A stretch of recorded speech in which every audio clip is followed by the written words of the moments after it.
اعوذ بالله من الشیطان الرجیم بسم الله الرحمن الرحیم. سامعین و ناظرین، یوه فقهي مسله د هغه دا ده چې که چیرې یو شوهر مړ شولو، سړی میړه مړ شو، هغه نه ښځه کونډه شوه، هغه نه بچي پاتې شوله، یو نونې دي یا زمن دي.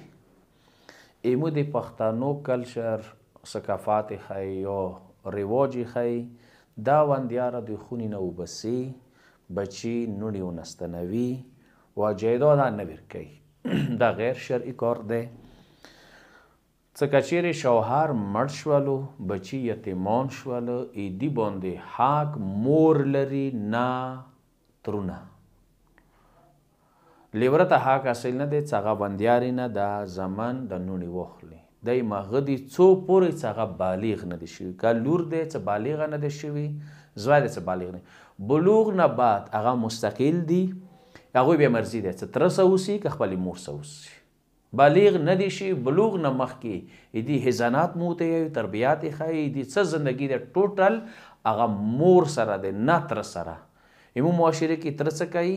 وندیاره خونې نه وباسي، بچي ونستنوي. دا غیر شرعي دی. نمبر دو، دغه سړي چې مړ شولو، ایدي چې څوره درعي دی، جایداد دی، بینک بیلنس دی، پراپرټي وغیره دی، نور ورونو ته څه څه رسېږي هغه دې ته رسېږي. هغه به یې دي نونو ته، یې دي زمنو ته، یتیمان دي، هغوی ته رسېږي.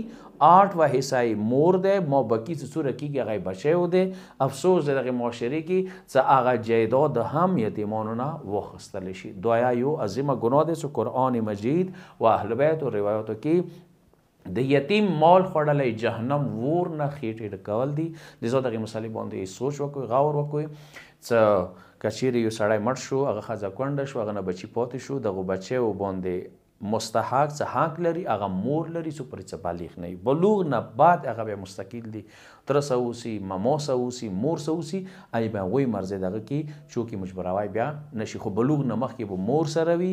او څو وره جایداد چې پلار نه میلویږي هغه کې 8 حصه یې مور دی، هغه څه غیر منقوله کوم جایدادو ته یې یا کور کړي عمارت کې مات وبسو ځمکه نه.